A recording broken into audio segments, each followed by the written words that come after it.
Compliments of the season to our wonderful viewers out there. I'm Melinda Akinlami. Let's check out the feast we've prepared for you in this festive season.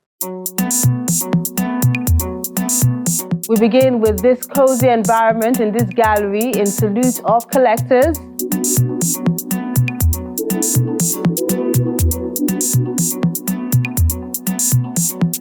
To a solo show which talks about healing and innocence for that inner child.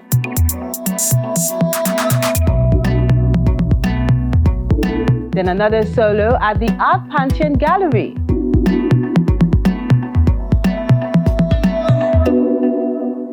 We have that and more when ArtHouse returns in a moment. Do stay with us.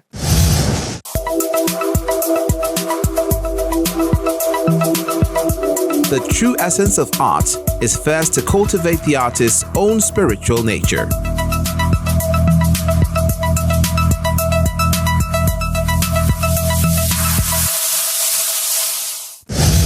Let's begin with Collecting Now, an exhibition that honors those who have consistently and silently supported the visual arts sector at the Yemisi Shillong Museum of Arts within the Pan-African University in Lagos.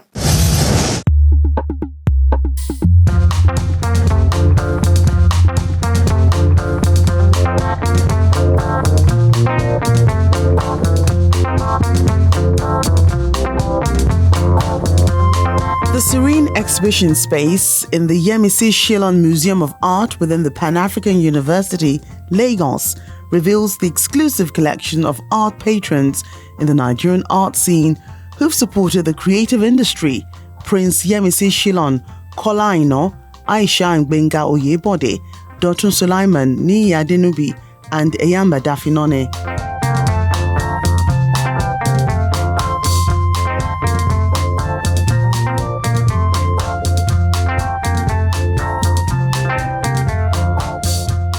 This exhibition is part of a much larger program that we have at the museum, at the Yemisi Shillong Museum. You know, we are a university museum.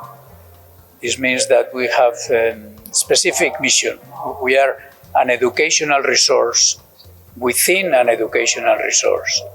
And our mission is not simply to promote art or to promote artists, but is to help audiences to learn not only about art, but through art. And this exhibition, Collecting Now, bringing works from 6 prominent Nigerian collectors, is part of that. We want to help people, not only in the university, obviously, but in the whole community, the whole Lagos and everywhere, to know about how Nigerian collectors are collecting now.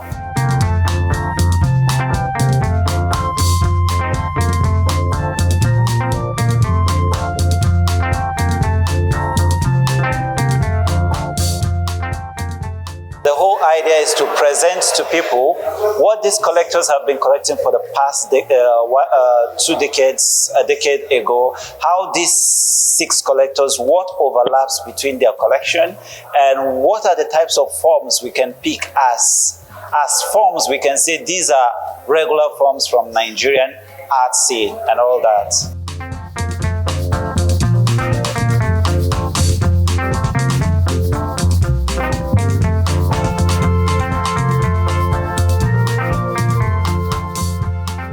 I would say for me, it's an incredible collection they've put together.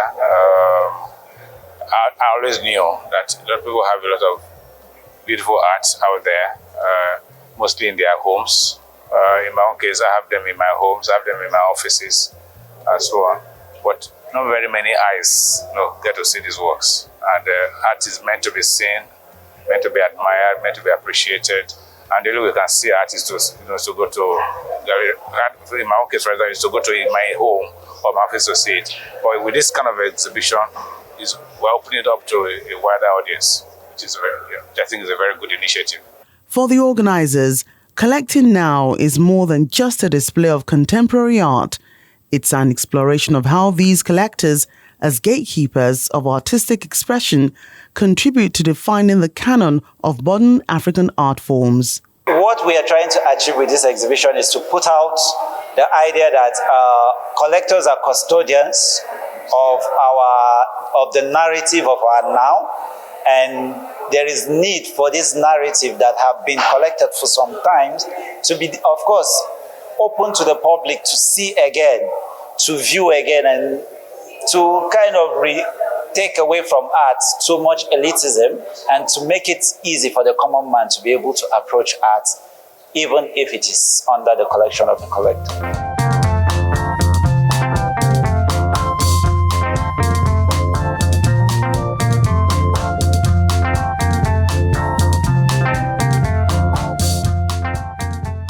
I decided to showcase the contemporary black women in my collection.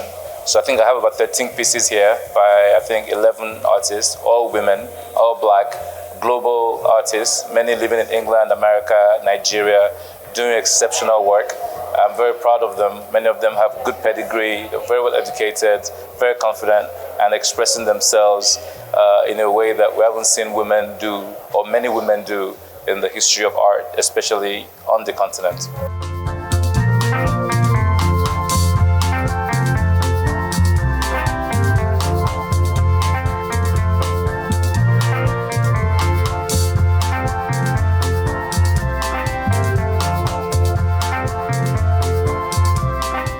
I started collecting as a youth copper. I started collecting in probably 1985, which makes it about 39 years of collecting. Yeah, my first work was a David Dale for 50 naira. And since then, I got the bug. I've been collecting for over 40 years, so it's been a long time. I would say, if you want me to put an exact date, I would say my first piece was in 1979, which was about 45 years ago. But I would say it got serious or whatever, if I may use that word, I would say in the last 20, 25 years. Many of them, again, not known enough. A few are known internationally, a few others are not. And there are good artists. So what we are trying to do with this exhibition is this, to give visibility, to explore this issue. Hopefully, out of this and similar exhibitions that we are organizing, something will come, some documentation, perhaps a publication, perhaps a documentary. And we don't know yet what form it will take, but we want this to have continuity, not simply an exhibition that lasts for a few weeks, but something that will have a greater, long-lasting impact. The exhibition shows not just the diversity of themes, mediums, and techniques employed by the artists, but the collectors' distinct tastes and curatorial visions. I have various artists in my collection, and for example, we're right in front of a collection of a classmate I met in primary school, and he's called Joe Amanechi, and I've known him since I was about 6 years old. And coincidentally, he walked into my office about 3 years ago. I didn't know he was an artist, but I love the work. He's a protege of Bruce Onabrakbeya, and it's called Bible Stories. But I have various artists from Ananatsui to Enwonwu to Grillo, and I'm taking some works to the Dakar Biennale, and I'm having Gerald Chukwuma, I'm having Ebenezer Akinola, I'm having Ayola. My collection is varied. I have a lot in my collection, and I just basically collect anything I love, and I'm still collecting. How can this help people in the art industry? So the service that this museum, not only with this university, this exhibition, but with this all the programs that we organize, other exhibitions, is a mission of service to the community, understood in a wide sense, the whole community, not only the university community, not only the Ibe-Juleki community, though we have activities and programs for, especially for children from schools in all this area, from Epe to Sangotedo and to Lekki.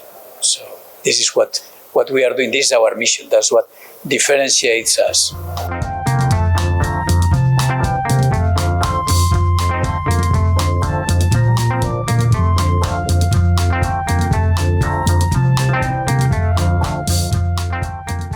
Collectors play a crucial role in the art ecosystem.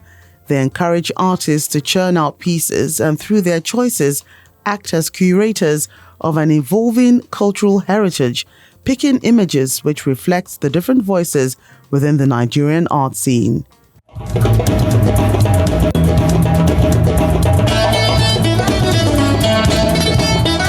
In another part of Lagos, we enjoyed Childhood Bliss, a solo exhibition by Miriam Wosa, which talks about the need to heal the inner child at the Bogobiri Gallery.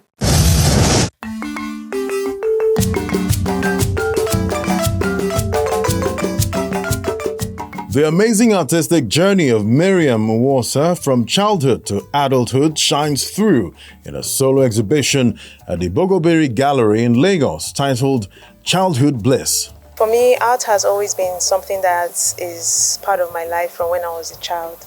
I really excelled in the art subjects from my primary school. So it's something that I started pursuing at that time, and growing up I started doing things like photography. I taught myself how to create videos and created a career out of it. And at some point I decided that I needed to do a solo exhibition because I had a vision that kept coming to my mind, for me to create something that will resonate with people, both young and old. And the idea Childhood Bliss was something that I couldn't push away. I had to execute it. I had to make it happen. I had to manifest it. And so that's why we're here today. Childhood Bliss as a theme, it's something that is relatable to every one of us. From childhood, we will all remember how we used to play in the rain, how we used to go for the ice cream, the truck ice cream, how we used to, me especially, I used to sit in this carton and have someone push me. It used to be very fun and we used to have so much fun. So I think she's a really special artist. The COVID-19 pandemic era gave her the needed time to reflect and rediscover herself. The results are the works of art displayed in this hall. The concept Childhood Bliss is me sharing my journey, sharing my experience for other people to also, who might have been going through the same thing, to also free themselves from the captivity of their childhood traumas. That message to release all those childhood traumas is seen in these images, which capture merry and light-hearted innocent moments. If you look at the artworks, you see that it captures certain moments in children's lives that were full of joy and happiness, and they looked so happy, carefree, and no matter what they had, even if it's something as small as a carton, they turned it to a car, and had fun with it. She's the type of artist that sits back, reflects, put her ideas together, and then boom, she will catch up with us. It has been like that. Like, if you're close to Miriam and you're not very patient to understand her world, you might not be able to work with her. It's crazy. She's the type that puts so much thought into something.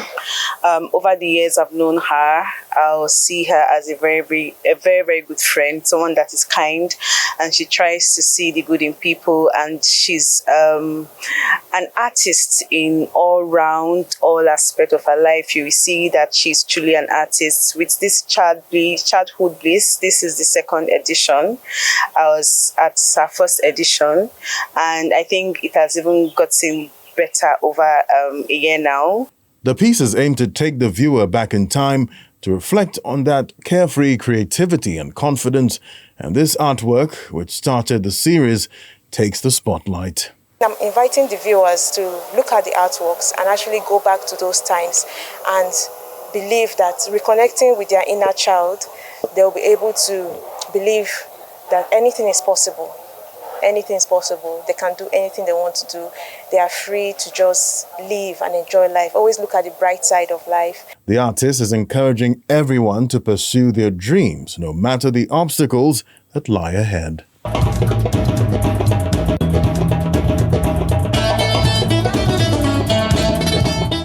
We must never lose that inner child. Thanks, Miriam, for reminding us.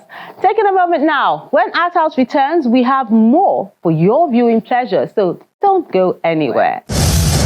And these are the works of art you sent in this week.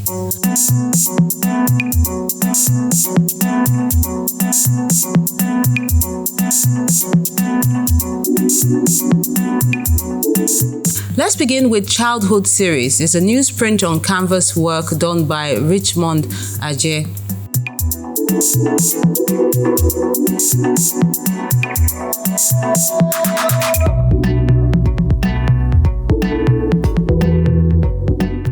Then Chijioke has this black pen on paperwork called My Smile, My Personality.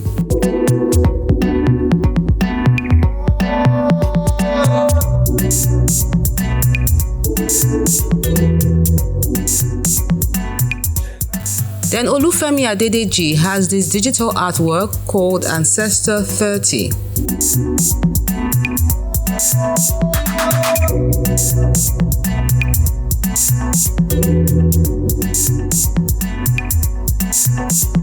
The Helping Hands is an oil on canvas work by Falupe Ibrahim.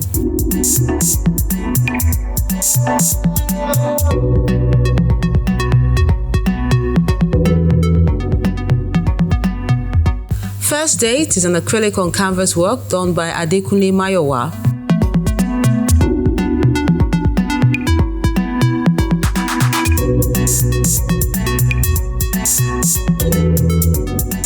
Velo Toby is saying I'm shy with this color pencil on paperwork.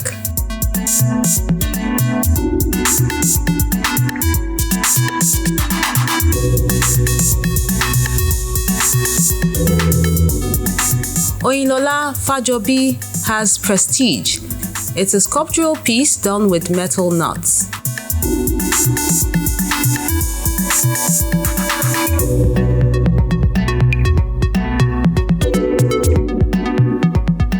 While Taiwo is showing us the unity in strength with this charcoal and pastel pencil on paper piece.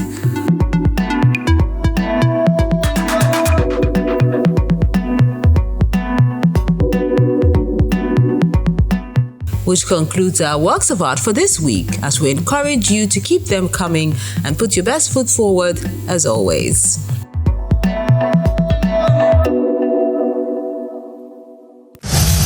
The Way We Were is a solo exhibition at the Art Pantheon Gallery in Lagos.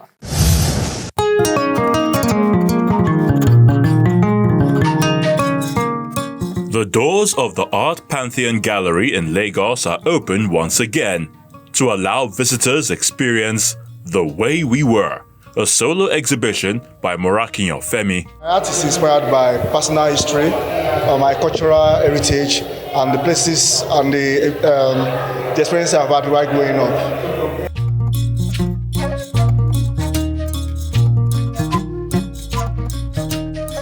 So my journey has actually talked about and explored history in general, how life was, the way we are growing up, and our historical backgrounds, way of life when life was simple. The Way We Were is an exhibition that drives me memory lane, and I think it does that for everybody. In the face of everything, a lot of us losing our identity in recent times, I think Femi decided to take everybody down memory lane and take us back to where we were, where we really started from.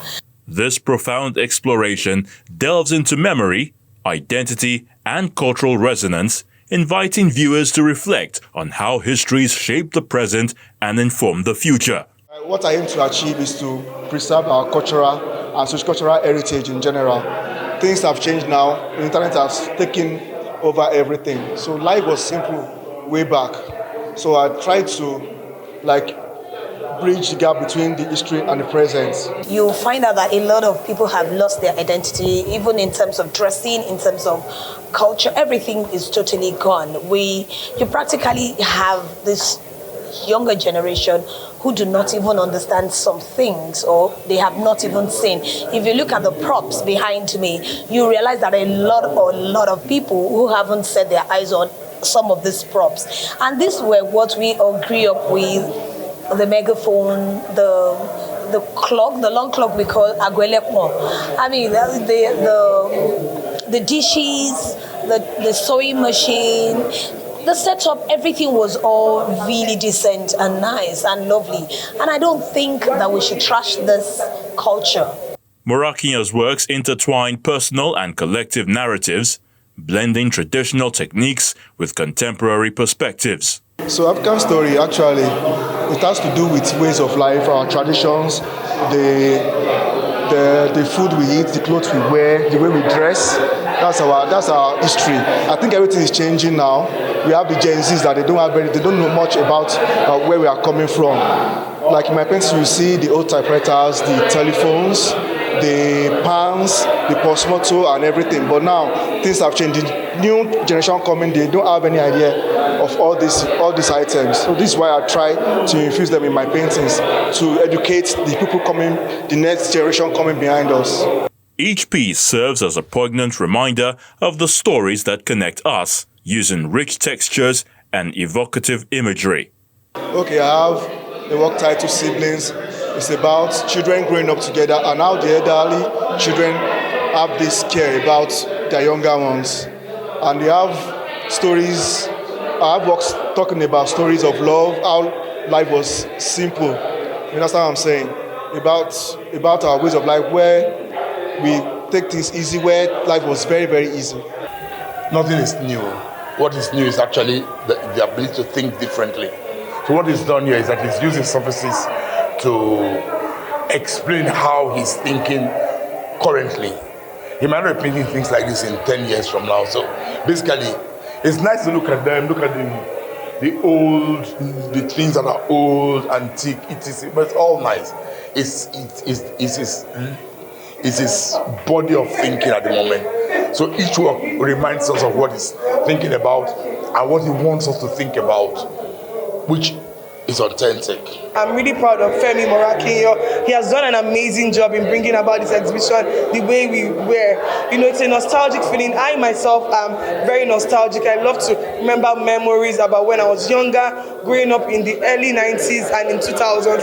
And those are some of the things he has shown us in this exhibition. You know, things like the ringing phone, the pots we used to use then, the irons, Omo, and some of the other things that we used to use. It's so nostalgic. Like behind me, there's a woman who is currently, she's doing the stamp, and the iron is showing there, the irons that we used to use before. And so many of the other artworks, they are amazing.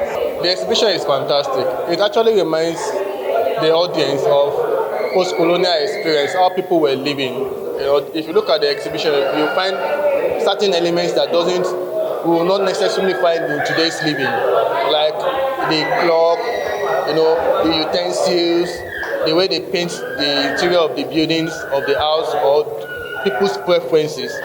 So it shows how people were living before now, before the millennia, before the 21st century.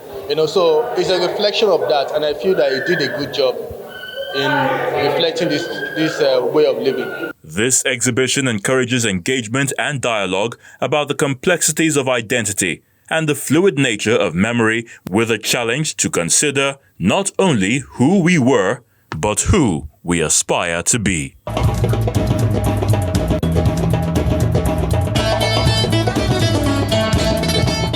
Let's take a look at what to expect on the next episode of ArtHouse. On ArtHouse next week. Reflection 4, an exhibition of paintings and drawings by veteran Sheni Jawando.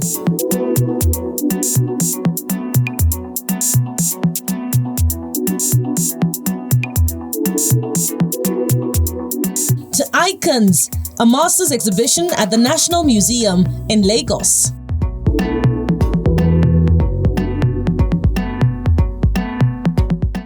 Waste to Wealth exhibition by fiber artist Omolade Ogudimu at Kokopelli Gallery in Lagos.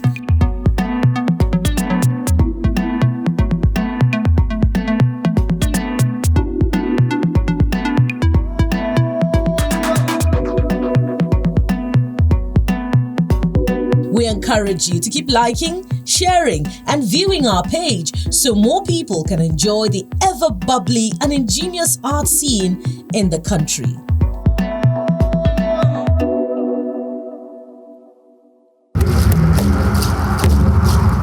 Your ArtHouse experience doesn't have to end when the show is not on television.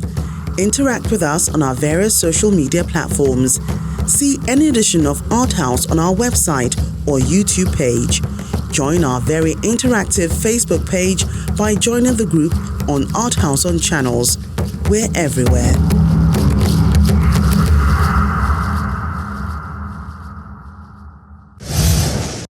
That's ArtHouse this week. Thank you so much for making us a big part of your day. And remember, keep interacting with us. Let's know the new things you'd like to see on the program as we count down to the new year. I'm Melinda Akinlami, wishing you a Merry Christmas and a Happy New Year.